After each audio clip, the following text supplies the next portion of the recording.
interesting insights. I'm David Rickard. I'm a partner here at Everest Group, and I lead the work on marketing services as well as trust and safety and customer experience management. I'm joined by Nishant, who's a practice director in the team, and Mustafa, who's a senior analyst. So I've brought the experts because I like to be surrounded by people who know what they're doing versus myself, who I can talk a good game, but I like to have people who really know this space. So thank you for joining us today. One of the things I first asked the group to do before we get into it is, if you're listening to us wherever you are in the world, it's really interesting for us to know where you are, just so we get a sense of how global the audience is. We can sometimes then use regional examples if we see we've got a lot of people from India or the US or the UK. So if you wouldn't mind just indulging me with a little bit and just putting where you're listening to or watching from in the comment section, and then we'll get into the detail pretty soon. But yeah, if you could just put some comments in about where you're watching from. I would also say, as you're doing that, if you have any questions throughout the presentation or discussion that we're having, please put them in the comment section. I love to take questions as we go because I think that actually makes it much more interactive, and we really want to make these sessions much more interactive. So please feel free to put any comments you have, and if I can throw them at Mustafa or Nishant to maybe fox them a little bit, I'll also do that because that's always good fun. So yeah, please let me know where you're listening in from. That will be great, and then we'll get started. So if we do think about let's getting started, I think that if we move to the first slide that we've got, I'm just going to start with a question. The question was, or statement really. So the statement that the team are making is that 2023 wasn't as bad as expected. So Nishant, depending on your context and your outlook, I guess, we're saying 2023 wasn't as bad as expected. That's a pretty bold statement. Can you explain a little bit more? What do we mean 2023 wasn't as bad as expected? Well, honestly, I think 2023 was a year of doom and gloom when it comes to the marketing ecosystem. I think everyone considered a lot of the budgets to be pulled back. And overall, I think the growth was expected to be extremely muted, if not probably none whatsoever. However, when we looked at the overall outsourced marketing services space, what we saw was, well, I wouldn't say no growth. I would say it's a decent amount of growth, as you can see in the graph in front of you. But what I would want to actually call out is that's an enviable growth for almost any sector out there. 14 to 18% is something that almost no industry sees on an annual basis. And this is a slow year. So while 2023 was one of those years wherein a lot of budgets got frozen, people kind of spent a lot lesser in the first half of the year, we saw the second half speed up quite a bit and growth continuing to emerge from a lot of different pockets in the year itself. Okay, thank you. And so just thank you for those who've already also put in some comments where you're from. We've got 3 people listening in from the US, Tennessee, Connecticut, and Buffalo, New York. I'm sure hopefully there's other people from other locations, so please throw that in. But so linking to locations, so we talked about the growth. Are there any specific geographies that are either driving or pulling the rest of the market down? What are we seeing from a geo perspective? Again, as I said, we got 3 people who've commented from the US, but what are we seeing from a market perspective? Well, when we actually look at the overall geo split, a lot of it is actually sitting out of the United States. And the fact that the United States in itself grew was probably what actually pulled the market upwards. So maybe around 55-56% of the market is in the US, and that's same to grow at about 18 to 25% at this point of time. When it comes to the other subsegments of the market, the other area of growth that we noticed was APAC, which is again a sizable part of the market. LATAM, the Middle East, etc., also saw significant growth. Whereas when it comes to something like continental Europe, for instance, I think that's the market that actually brought the growth down quite a bit.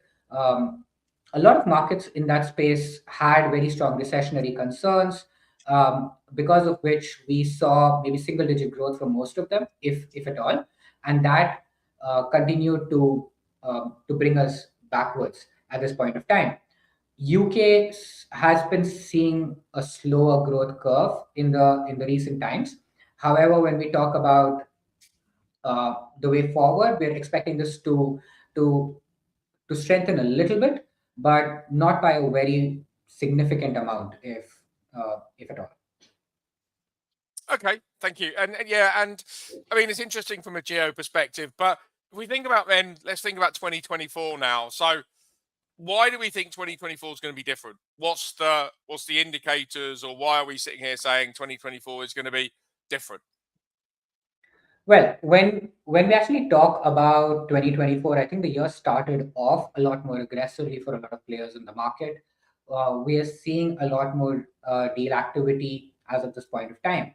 But what differentiates 2024 to a lot of the other years that we've seen right now is the different reasons for why people should be spending. So first off, we have a lot of different global events coming together. Maybe the music industry, be it sports, etc. We're seeing events, everything from the Paris Olympics to Copa America to Tour de France, etc. And we're also seeing a huge number of female sport events also starting to gain a lot of traction over the last few years. So there are a lot of spending opportunities where marketeers would actually want to reach the very focused audience that they are looking for as of this point of time. On the other side of the conversation, we have a new spending group that's probably turning up. Think about it. 50% of the world kind of goes into its electoral booths this year. So with 50% of the world going in from India to the US, Mexico, United Kingdom, South Africa, Indonesia, etc., there's a brand new set of customers that we're targeting. Governments slash political parties are increasing their amount of spending as well, creating a lot of different kinds of events where other brands would also want to start engaging with their customers. And overall, the market is fairly more optimistic in comparison to what it was in 2023. Irrespective of whatever the macroeconomic conditions said, positive or negative in 2023, I think there was a lot of negative sentiment in the market. However, when we flipped that over to 2024, everyone is either cautiously optimistic or optimistic about how the year is going to shape up. So I think that's what distinguishes 2024 as a year in comparison to previous years. Okay, so just playing that back then. So really, because some of the key drivers are the major sporting events, such as the Olympics, etc. A number of different sporting events. Some of them targeted at females, some at males, some both. So I guess they drive different audiences and different marketing approaches. And then the elections that we're seeing a large proportion across the globe. I mean, I know in the UK, where I'm based, we've got ours coming up hopefully at some point this year. We shouldn't get into politics, but I think we're desperate for an election here in the UK. And I think that we're seeing that we definitely know the one in the US is happening, India, etc. So that's what's going to be driving it. And we see that being one of the big sort of contributors to a positive 2024 from a marketing services perspective, which is always important to clarify. Okay.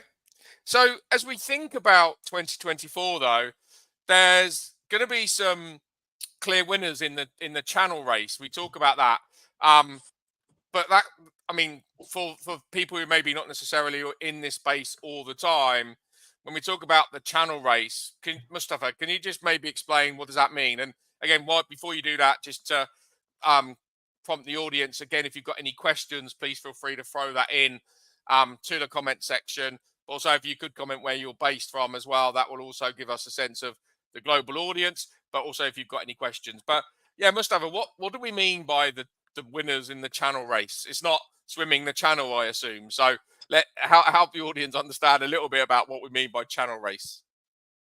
Definitely not swimming the channel, David. But again, that's a very interesting question in context of marketeers, and that's probably one of the questions that marketeers across the globe are asking, because in 2024 we have a plethora of channels that is available to marketeers.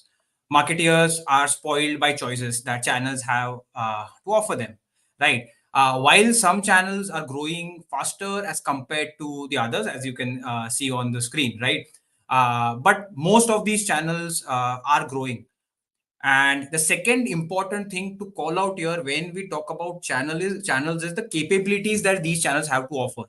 More targeted ads, real-time measurement of customer engagement, the kind of access to first-party data, right? that is also being advanced with the influx of all the new technologies in the space of AI, ML, NLP that we are seeing. So yeah, today's marketeers have a wide array of channels to choose from, but marketing budgets are limited, right? So that is where marketeers need to prioritize on which channels they need to focus more on, and which channels they can be table stakes for them, and which ones to ignore, right? Basis their specific objectives, their specific engagement goals. So I think that is something that will play a huge role in 2024 for marketers. Okay, so help us or help the marketeers listening. How do we think they should pick the channels, the right ones for their company? I mean, I'm sure it's not just a case of finger in the air, pick whatever one sounds best. How should we be helping? I mean, we always want to help our audience and our members in terms of making intelligent decisions. So, how should they be thinking about these channels? So, I mean, basically, channels can be looked from two lenses. One is the growth potential. What is the kind of ad spend that the channel is garnering from around all the advertisers? And second is customer consumer relevance. How relevant is that channel in the current market? So, if we plot all the major channels available to marketeers on this 2 by 2, we have three major cohorts that are emerging. First one is established channels, right? So these are the channels which have grown at a double digit pace over the last decade, right? And now are more or less like table stake for all marketers out there. Again, these are channels like SEO, email marketing, social video marketing, which we have been seeing over the past 1 decade. Others are the niche channels. So again, this is a very interesting space because these are channels which allow marketeers to target select consumer cohorts, and also are focus areas for select industries in the advertising space. So let me take an example of a metaverse or in-game advertising. The kind of consumers marketeers would be able to reach through these channels will be very, very niche, right? But for certain specific industries, they might be very relevant and very targeted, right? So again, this is more of a industry specific, consumer specific play. And then we come to the mainstream platforms of the future. So these are in our perspective, these are the areas that are going to drive growth for marketeers going ahead. These are the channels that will add the real value for marketeers in terms of increasing engagement, meeting the customers where they are, and creating more personalized form of engagement for their customers. So as you can see, I mean, retail media, CTV, social commerce, and channels like digital audio advertisement are some of the ones we would recommend marketeers to prioritize in the current scenario. Okay, thanks, Mustafa. And yeah, I mean, I think it's interesting, isn't it? Because you think about metaverse as probably the big hype 18 months ago, 2 years ago, and then Gen AI came in, and it's the first mention of Gen AI after 13 minutes, so we're doing well. But if you're joining thinking about Gen AI, we'll definitely be covering that before we finish this webinar. So, no, if we can go back, if we can take that slide down, that would be great. But if we think about the metaverse, it was considered to be the big hype, and then Gen AI came in. But if we think about that's very relevant to some audiences, but not others. But when you look at those mainstream areas and the ones that we're quite bullish on, we're talking about, I mean, you talked about sort of retail media segment. So why are we so bullish on retail media segment? I mean, we put that up there as being high relevance and also high growth potential. So why are we so bullish on that? So again, if I talk about retail media, it has been one of the fastest growing channels across major geographies for the last 2-3 years. And it is expected to drive almost a quarter of ad spending in the US in the next year. Yeah. And what are the factors that will further fuel the growth of retail media going ahead? Number one is the ad inventory. Right. So traditionally, retail media has been offering more bottom of the funnel ad inventory to marketers. But now we see these retail media networks offering more mid funnel as well as upper funnel ad inventory, allowing advertisers to have a complete funnel solution and drive engagement from the entire awareness to decision making to purchase journey for their clients. Again, one more major reason that will drive growth for retail media is partnerships. So one of the things that we see is these retail media networks are increasingly partnering with social media companies. And just to quote one instance of it, last year, Amazon partnered with Facebook and Instagram to drive social commerce on those platforms, to drive more in-app purchases, more data exchange between these platforms. So I think those are the kind of activities that drive synergies among these channels, that is retail media and social commerce. So yeah, I mean, for retail media, these two are the major reasons. And just one last point, when we come to retail media, is we also see retail media evolving into something bigger that the market is terming as commerce media. Now, what is commerce media? So the data that backs and fuels retail media is the bloodline of retail media, and that data can be leveraged across all other channels. So now marketeers are leveraging this data from retail media across various channels to drive higher level of engagement. And in the scenario where the third party cookies demise is slated for this year or sometime next year, I think this first party data coming from retail media will play a huge role for channel strategy across channels for marketers. Yeah, no, interesting landscape, isn't it, with the third-party cookie demise? So, be interesting to see how this market plays out. So, the other area that you had sort of called out in there in terms of some of the focus for marketeers would be around the connected TV. So, what's driving that then? Why again do we think that's an area that people should be investigating or putting their time and effort into? So connected TV again is a very interesting space. Last year, it was the fastest growing channel in US. Also known as fast channels. So connected TV, there are multiple reasons why connected TV is growing.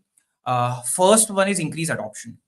So the time, let me throw a statistic over there. The time spent on connected TV is almost double as compared to laptop or desktop devices in the US currently, and it is the second after mobile, and it is narrowing the gap with mobile also very rapidly. So that is number one, right? Number two, connected TV offers more personalization as compared to linear TV. It offers more targeted advertising. It offers access to verified and authenticated data, because most of the accounts on these connected TV platforms are verified, right? Third is increased inventory. So currently, if I talk about connected TV, there are certain platforms such as YouTube, Hulu, who are the leading platforms offering ad inventory for connected TV. But we see the likes of Amazon, Disney, Netflix offering ad tiered options in their subscription model, right? And that is something that will fuel the growth for connected TV. And the final point, I think, as Nishant mentioned, we have a lot of sporting events, live sporting events coming in, and over the past few years, uh, most of these platform providers have made huge investments in their platforms in order to provide a high quality and a brand safe space for live streaming of sports. And that is what will reap results for them this year with the Paris Olympics or the UEFA Europe Cup coming in this year, right? So I think those are the major factors which are working out for connected TV in this landscape. Yeah. Yeah, no, it's interesting, connected TV, because I'm incredibly old, as you know, but I mean, I probably spend half as much time on connected TV now as I would do on traditional TV. And I know that my children, who are not children anymore, they're 20 and 22, but they probably don't ever watch traditional television or as we would have done many years ago. So it's an interesting space. I just want to make an offer to the audience. So firstly, again, please let us know if you've got any questions. We're also offering a complimentary report, which is looking at loyalty services. So if you've got an interest in loyalty services, it's a report we've only just recently released. And if you're interested in getting access to a complimentary copy of that report, then there will be a link you can follow in the comment section So please press on that, and we'll follow up and give you a copy of that report. So want to put that out there. If people are interested in getting a copy of our report, then please press on that link. And as I said, if you've got any questions, then please also drop them in the chat, and we'll get to those as we go. So the last one, just coming up to the last one on the recommendations, we talked about digital audio as a recommendation, but that's low growth and low relevance. So why would we be recommending that? It almost feels contradictory to what we've been saying if it's all about high relevance and high importance. So why are we saying digital audio? So digital audio is an interesting one for me, especially. As you said, low growth in terms of ad spend. Yes, currently, because digital audio is a space that is yet the entire monetization story is yet to get structured in that space. Also, the players in the space are very niche. But if I talk about adoption, right? So digital audio advertisement currently is like half of overall audio space in all the major markets, and it is rising. And also, the second point is the kind of customer stickiness across these platforms is very high. So some of the leading platforms in terms of digital audio advertisement are the likes of Spotify or Pandora.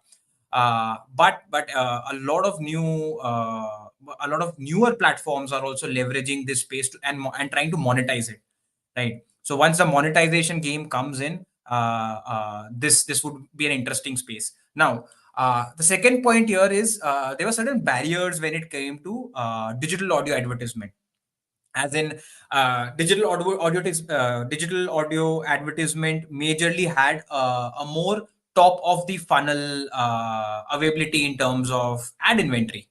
The ads were not easily interactable, or you could not take action on those ads, right? But with the advent of technology that is changing rapidly, a lot of these platforms are experimenting with interactable ads, where through your devices, through your home devices, through your phones, through your infotainment devices in your cars, audiences can interact with ads that they listen to on these platforms, and generative AI as well as NLP is playing a big role in bringing this to life. There are some big brands such as Sephora who are experimenting actively with these kind of advertisements. So I think those kind of technological innovations are something that will help this channel grow. And final point is personalization. So programmatic, while has been widely adopted across platforms, in audio, the adoption of programmatic has been lower as compared to others, and which is rapidly growing. And also, the kind of personalization that was there in ads was not so relevant in audio, but current technologies, especially generative AI, is bringing in a lot of personalization to the ads you get on these platforms. So I think these broadly are the factors which will drive growth in this space. But yeah, seems like a super interesting channel to track, and here at Everest we are closely tracking all of these four channels as we go ahead. Brilliant. Thanks, Mustafa. And yeah, I mean, I guess when you think about digital audio, many people's minds will go to traditional, old school digital audio and the type of ads that we're used to. But interesting to see how that's developing with the advent of generative AI, and so that leads us nicely into the next question, really, which is, so everyone talks about Gen AI. It's a conversation that we have a lot at Everest Group. We get a lot of questions from our audience about generative AI and the impact on any market you look at. Everyone wants to know about what the impact of generative AI is going to be. So when we think about it from a marketing perspective, Nishant, what do we think what's the current maturity of that conversation today? I mean, as I said, 2 years ago, people hadn't really heard of generative AI. We know AI has been around a long, long time. But when we think about it from a marketing perspective, what's the maturity level from a Gen AI perspective? Thanks, David. And kudos to yourself and Mustafa for actually keeping the Gen AI topic up for about 15 minutes out into the call. But recently, we did a study across a lot of different service providers both via primary and secondary analysis. And what we realized is we're probably a little over 50% in terms of the number of different pilot versus production use cases that we're seeing in the market right now. So if we compare it to a lot of the other industries, marketing is still fairly ahead a lot of different segments of the market. But in terms of overall maturity, we're still going to see a lot of growth coming to this conversation.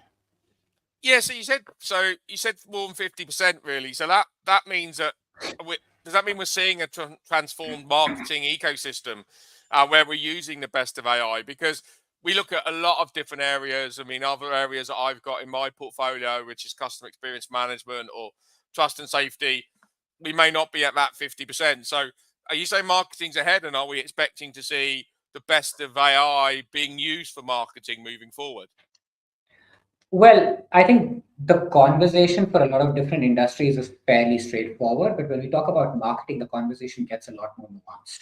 So when we look at this graphic, what we're talking about is how many use cases are in pilot, how many use cases are in production.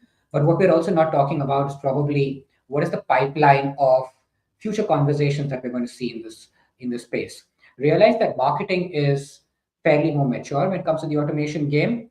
Um, so so when we talk about, say, all of the marketing activities today, maybe 60, 70% of them are already automated. If I talked about, say, programmatic advertisements, that's about 70% of the market today. So we're seeing really large numbers in terms of what automation is already done in the marketing ecosystem. So for this to be a transformative technology in the marketing ecosystem, the stakes need to be a lot higher. It needs to be able to do a lot more in comparison to what it is doing today. So while we're seeing a lot of adoption across B2B and B2C players in the market today, we're seeing a lot of different use cases emerge, especially in the content side. What we also really need to analyze or think about, and since the audience today is a CMO needs to start turning around and questioning whether the use case that they're looking at in the market, being piloted in the generative AI space, is better than something that they already have from a regular, old AI solution, and try weighing the pros and the cons, because it's not an incremental change in the marketing ecosystem. This has to be an exponential step for it to start making a mark. Because when it comes to incremental changes, marketing's been in flux for a while now. We've seen a lot of different platforms get implemented. We've seen a lot of different technologies come to the forefront. For generative AI to start making that much of a mark across all of the marketing ecosystem, the threshold needs to be a lot higher. And again, I'm calling that out very specifically because we know that generative AI has significant implications on the content creation side of the conversation. But when we talk about the larger conversation, when we go out and say, does it impact, say, campaign management or media buying and selling? Majority of these processes are already automated. So the bar needs to be a little higher. Yeah, because I think what I find really interesting on this type of topic is that there's often technology and new technologies get hyped, as we know, and then it almost becomes a case of, I've got this technology now, let me find a problem to solve it with. But what I really like to try and do, and as we've talked about previously, is let's focus on what the business problems are. What are CMOs who are maybe listening to this?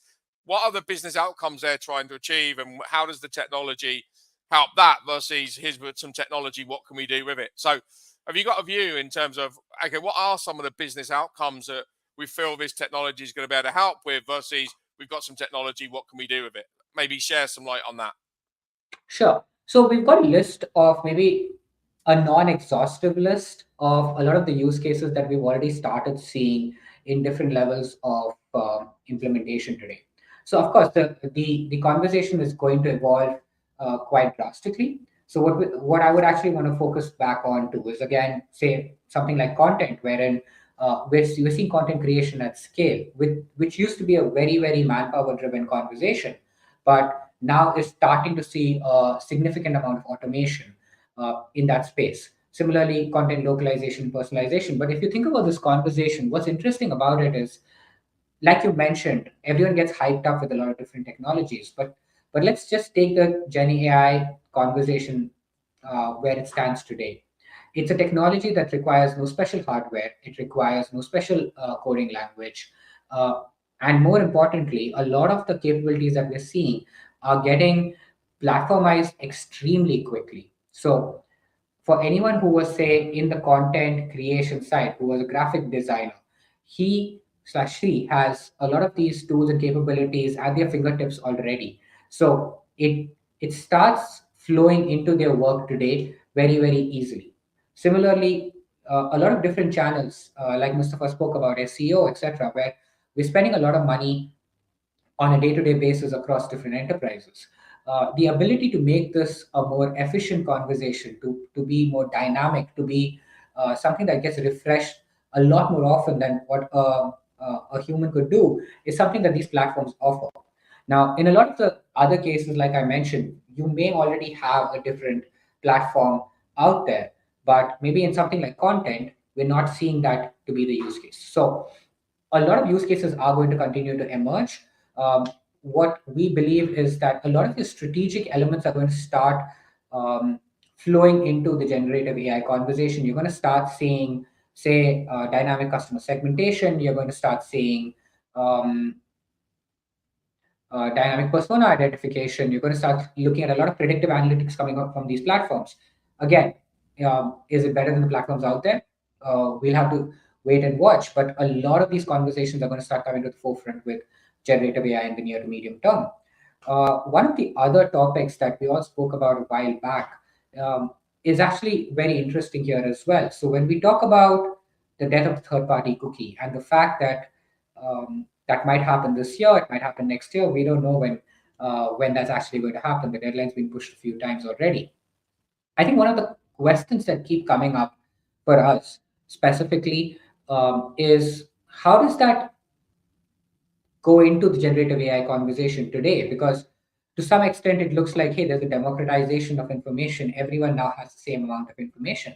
Um, to be honest, that's not really the case. The way we've always looked at it is the game changing technologies of tomorrow are going to require a very different data set that's more customized, that's more personalized, that's more enterprise specific.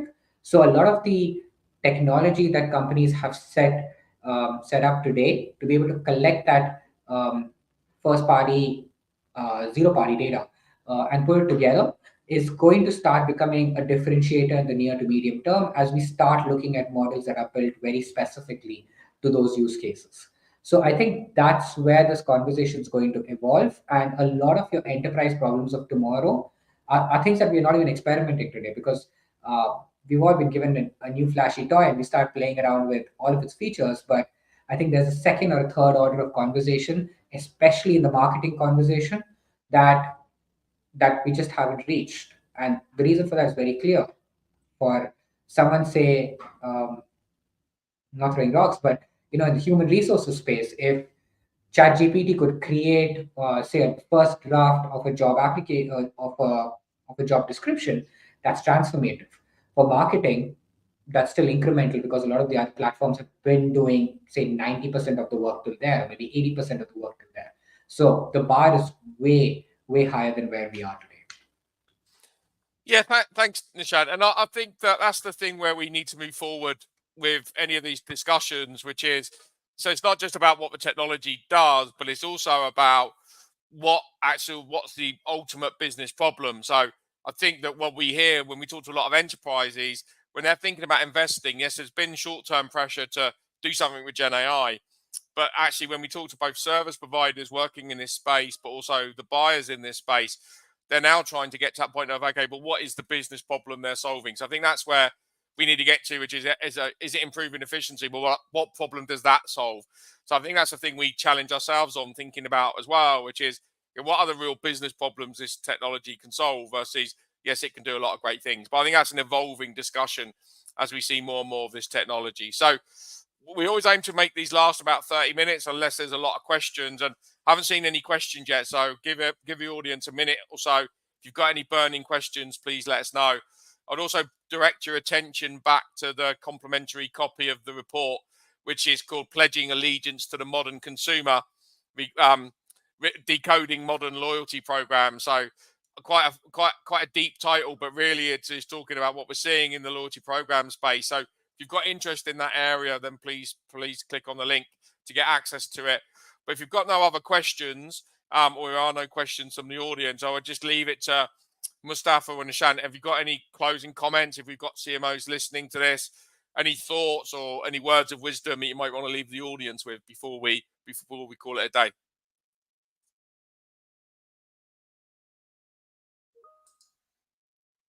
Well, I think a lot of these conversations will start getting a lot more customized. I think there is a lot to explore across each one of these enterprises, and I know budgets are becoming a little harder to come by.